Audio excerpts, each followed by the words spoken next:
Hello guys, Crispy here, welcome back to another video. In this one, my friends, we're gonna be testing a mini PC with Radeon 780M integrated graphics in Stalker 2, one of the most broken and most intensive titles of 2024 so far. Going over the mini PC itself, it is the GMKtec K8 Plus with 32GB of RAM, 1TB SSD, and it features the Ryzen 7 8845HS CPU. This is an 8-core, 16-threaded CPU. The RAM is DDR5 5600 mega transfers per second in dual channel, 32 gigs again, and I allocated 8 gigabytes for the GPU itself, so we got 24 gigabytes of available RAM for the game and 8 gigs for the GPU. Now in the desktop right here, we can see that it's running with the latest AMD drivers. You can check out all of the GPU specs here in Tech Power Up's GPU Z, and on the left we got that Ryzen 7, the 32 gigs, and the Radeon 780M. Also, there will be a couple of links down below in the description because they actually sent me this system for testing. And let's play some Stalker 2 now, shall we? And here we are inside of the game. Let's go over the settings first. I am starting at 1080p resolution, utilizing no limits on the frame rate and 100 FOV, and the lowest settings in the game, aside from light shaft, because that doesn't really affect frame rate and it actually looks pretty. FSR is set to native AA at the moment, so this is native resolution with the anti-aliasing from FSR applied on top, and frame generation is now turned off, and the rest of the settings are set to low. Now I will also take a look at FMF2 in this video, coupled with frame generation, if you guys are interested in that, but for now it is disabled, as you can see there. And here we have it, guys. This is the most intensive area in the game, from what I've heard. I haven't played the entire game, you know, but you guys have told me that it doesn't get much worse than this over here, and the little Radeon 780M is fully maxed out, as it should be. I mean, its own CPU, it shouldn't bottleneck the GPU, right?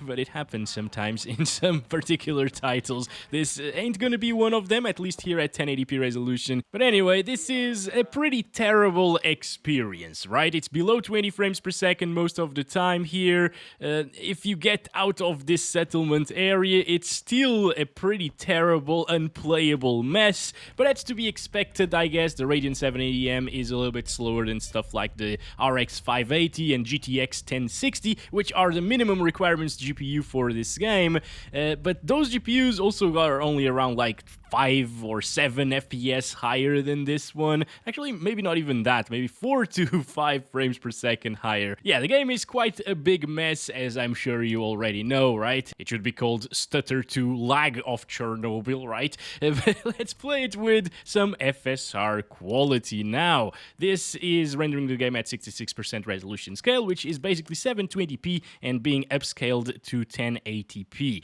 And here, the little Radeon 780M is capable of achieving around 30 frames per second, at least out here, but yeah, sometimes it will drop here and there. It also has a lot of little stutters happening every now and again. You can see it in the frame time graph by the little spikes that you see there. Yeah, it's not amazing, obviously. It's starting to get playable, actually. This is much better than what we saw with 20 frames per second, but it's still an unplayable experience with so many drops into the 20s, as you can see, and mid-20s as well, 25 there. And this isn't really a very intensive area, of course. That would be the other one where we started. And well, I guess we should go there. It's an anomaly right here. Actually, this entire game is an anomaly, you know? Not really. If this came out in this state and we hadn't seen any games running so poorly this last year, you know, especially UE5 games, it would be an anomaly, right? But the thing is, most games this year, especially the ones who run UE5, they're completely broken. So that's why you should stick to older titles. There are plenty out there that will look really, really good still and play amazingly on stuff like the Radeon 780M. And I will be testing it out a little bit later in the next month, okay? So stay tuned in for that. I'll bring like a video with 10 games or 15 games, something like that. But as you can see, guys, even with the FSR set to quality, it's getting very big drops into the low 20s, and it is pretty unplayable of an experience, of course. So I think we should try it with Performance FSR, which is 50% resolution scale here. FSR frame generation is still turned off. Okay, I'm gonna turn it on in just a little bit, but here with FSR set to 50% on Performance, this means that the game is rendering at 540p and upscaling it to 1080p, of course. It is finally achieving 30 plus FPS sometimes, because it's now gone. Oh my gosh, are you kidding me? It's still dropping into the mid 20s at times. I guess it doesn't get much better than this, guys, okay, in terms of graphics to performance ratio at the very least. I think if we go down from here to like 720p performance FSR, which is 360p internally, it will start looking completely awful. I mean, it already does, honestly, but it won't really increase our FPS by that much, I think, at least, okay? But hey, at least out here with Performance FSR, you can actually achieve 30 plus frames per second. So if you're fine with this, or if you have a very small monitor, like 10-inch monitor or something like that, and you want to play with 540p resolution upscale to 1080p, it is going to work here with FSR Performance, you know, like you can get 30 plus FPS out here, you can shoot enemies, there's no input lag or no added input lag by the frame generation because that's not enabled yet, and it's going to be playable. I mean, it's a 30-ish FPS experience. My major issue with this is that maybe we should have gotten 30-ish FPS experience at 1080p low settings. This is mostly because this game uses Nanite and Lumen, and that's software ray tracing, you know, so it's very, very intensive, and it's kind of impressive that an iGPU is actually getting playable FPS with all of this technology enabled. Again, it just sucks that we can't really disable, oh my gosh, the ray tracing, and it sucks that UE5 is so poorly optimized, and the developers couldn't really optimize their game properly either. Okay, anyway, who is shooting at me? Oh, there they are. Oh, in the middle of the road. Okay, yeah, buddy, stop, please. Stop, please. Oh, boy. Oh, boy. Okay, just take some healing here. Actually, I need to drink a vodka, my friends, because the radiation is getting to us pretty hard. Also, look at those textures on low. They look pretty good still. Come on. Oh, my gosh. There we go. Okay, I got both of them. So you can still play the game and shoot enemies and stuff. Everything just looks like a blurry mess, though. But I guess in terms of FPS, it's playable-ish. Also, if you're interested in like TSR, for example, I'll set it to quality here and 50% resolution scale. This tends to look a little bit better than FSR sometimes, like especially if you're standing still. As you can see, it looks really good compared to FSR Performance. It's actually incredible that this is a 540p image at the moment, being upscaled to 1080p, and it actually looks very, very good, like 1080p, I guess, with some anti-aliasing. But as soon as you start moving around, it has a lot more blurriness and a lot more motion blur, I guess, to the picture than FSR did.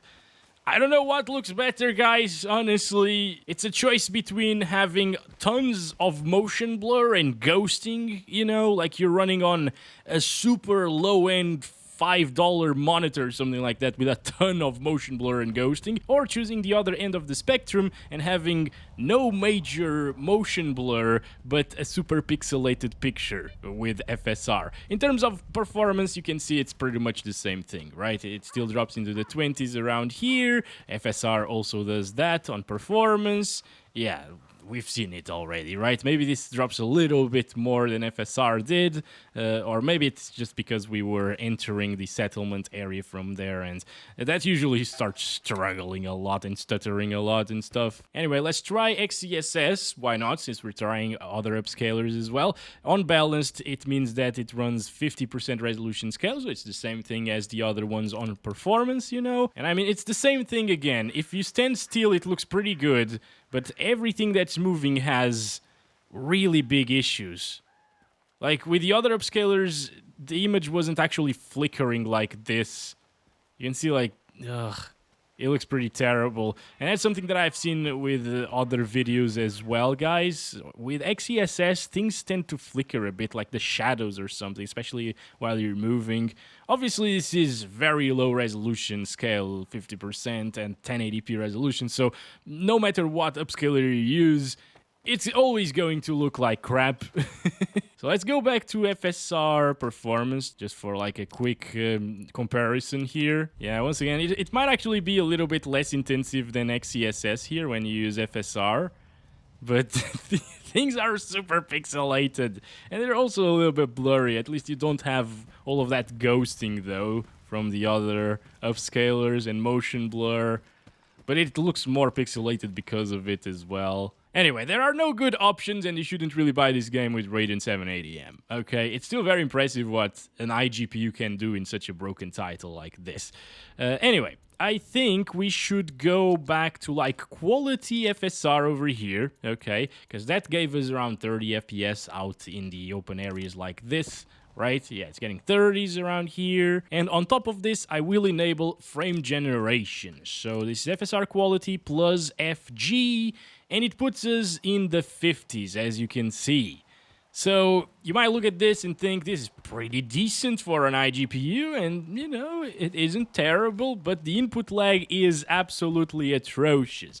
Now, today, I'm actually going to plug in a little controller here that I have. And here we go, the controller is working at the moment, and guys, even though the input lag is absolutely terrible, still, okay, I can still notice it even with the controller, especially here dropping into the 40s, which would be 20s before frame generation it was turned on. Yeah, whenever you get down into the low 40s, it is absolutely terrible, guys. It's really, really, really bad.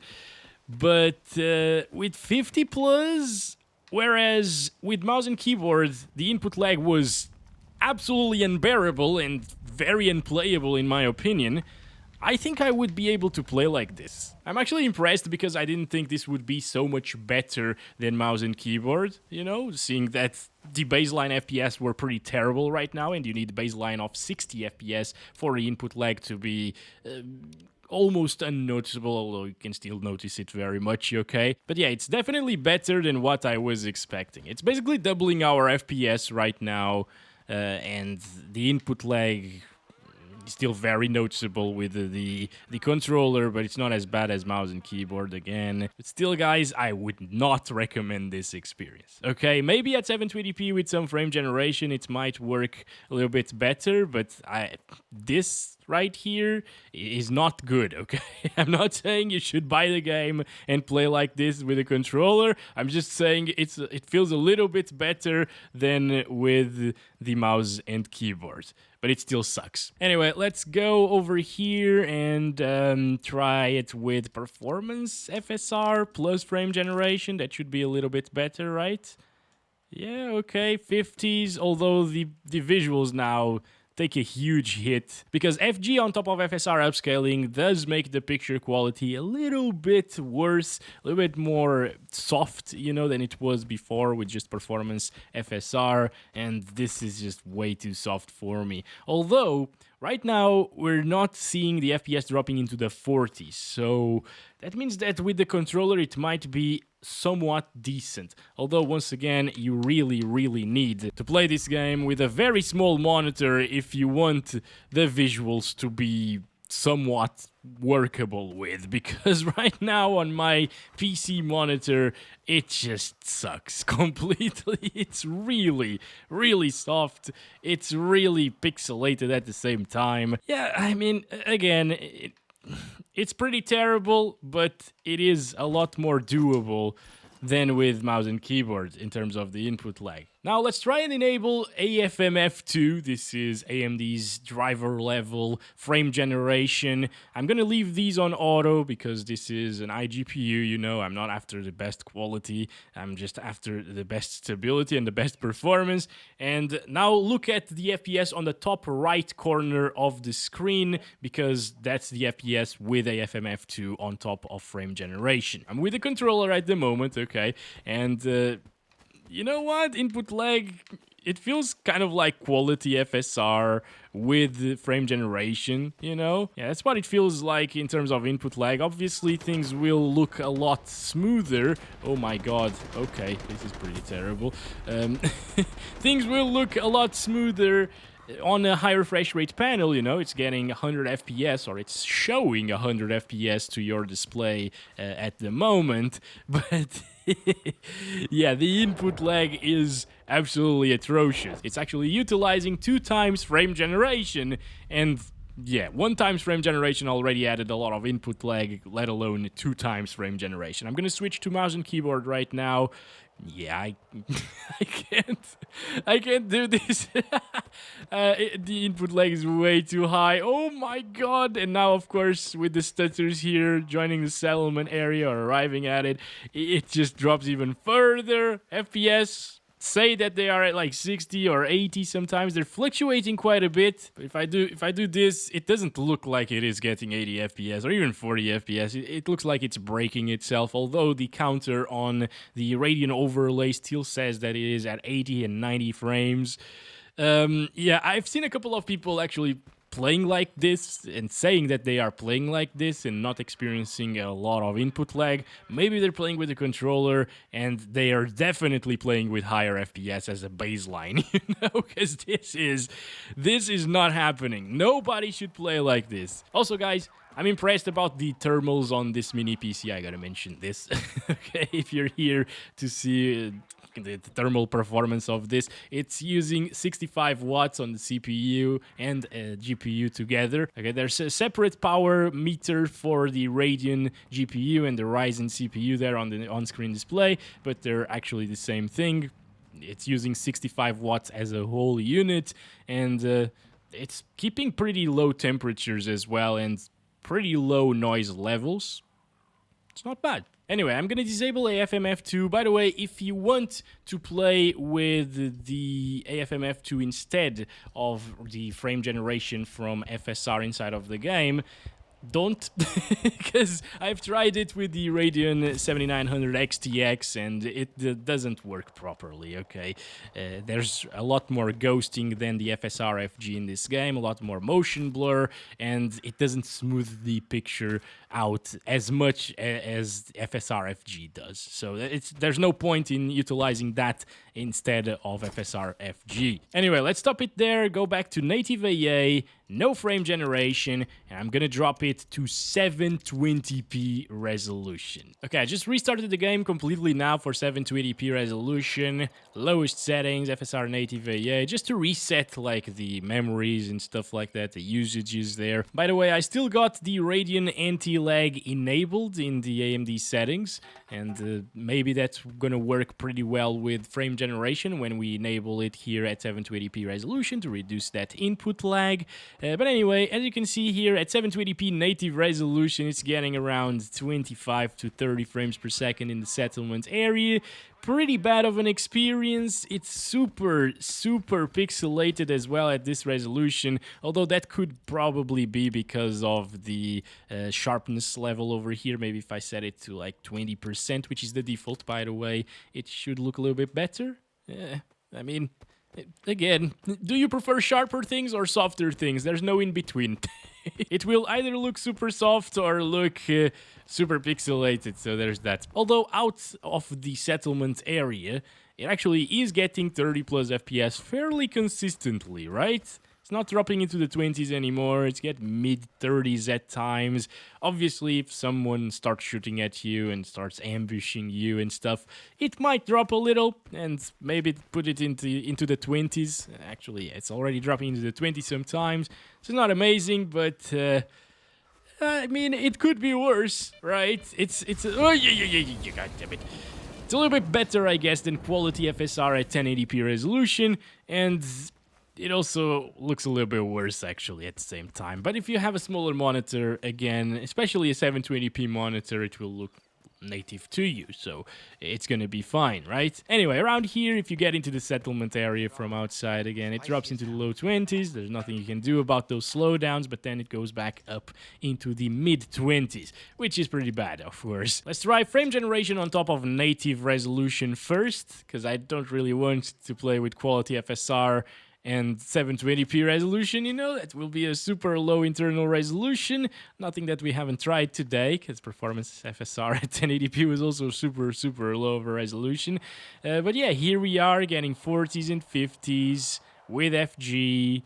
Radeon input lag is enabled once again on the Radeon settings. If you want to enable it for yourself, just click Alt-R and go enable it there. But even with the Radeon anti-lag 2 enabled, the baseline FPS were still way too low for FG to be enjoyable with the mouse and keyboard. With a controller, it's going to be different. Again, it's going to feel pretty much the same as Performance FSR plus FG did with the controller. So playable, I guess, and sometimes you can even achieve 60 frames per second, apparently. Let's stop it there, and let's try to aim for that 60 plus FPS experience all of the time, right? And that means lowering FSR to quality here at 720p whilst keeping frame generation enabled. And this way, we can finally get 70s. And I think with 70 FPS or 60 plus FPS with FG enabled and the controller, it will be a pretty nice experience. For some reason, the controller is not working anymore. What the hell? Well, I'll leave it be. See why I don't test controllers very often. They're a little bit of a pain sometimes. But anyways, even with mouse and keyboard, I can tell you that the input lag feels a lot better than it did before. I would still not enjoy playing like this, though, with this input lag. But again, on a controller, it will be possible. There's a little bit of artifacting around some objects, like this post over here. You can see the artifacting because of the frame generation, plus the lower resolution, of course. So yeah, it's not going to be great, but at least now we're getting somewhat acceptable input lag for some people, okay? Especially out in the open areas, not here in the settlements. It still drops into the 50s and it's terrible, but here in the open areas, it goes up to the 70s, 80s. So I can see some people actually playing like this and still enjoying the game like this in terms of the input lag. Actually, I've seen a friend of mine, I went to his house yesterday to play some board games, and he was playing Stalker 2 when I arrived. And he has a Ryzen 5 3600 and an RTX 4070 that I lent to him. Okay. And he was getting like 60, 50, 40 FPS inside of the settlement area with frame generation enabled, okay? So it was a very input laggy experience, kind of this right here, you know, in the settlement area. It still drops into the 50s here, but he was fine with it. I said, like, no way, but he was fine. As long as he had frame generation enabled, he was fine and he was enjoying the game with stutters and FG and terrible input lag. And I don't know how he can do it, but if he can do it, I guess a lot of people out there will be able to do it as well. And that's why I keep seeing a ton of comments saying, frame generation feels good to me. I can't feel any input lag at all. Maybe you can't. Maybe you really can't. Props to you, you know, you can enjoy the games better that way. I can't. I'm very picky when it comes to these things, and it feels like crap to me. But honestly, right now that we're playing with 70 and 80 FPS sometimes, it reaches 80, right? Yes? What the hell was that? Oh boy. Oh no. It's actually feeling playable right now after all we've tried today. I would still heavily avoid this game if you have Radeon 780M graphics. Stick to other older titles. For example, Metro Exodus is $5 right now on Steam. It's a similar setting to this, and you should probably get that if you have this GPU, because it will very likely play very well with something like this and look way better at the same time. And with all of that said, thanks very much for watching this video. I hope you guys enjoyed it. Thanks very much to GMKtec for sending the mini PC out as well. Again, if you're interested in checking it out, I'll leave some links down below in the description. And as always, love you all. Bye-bye.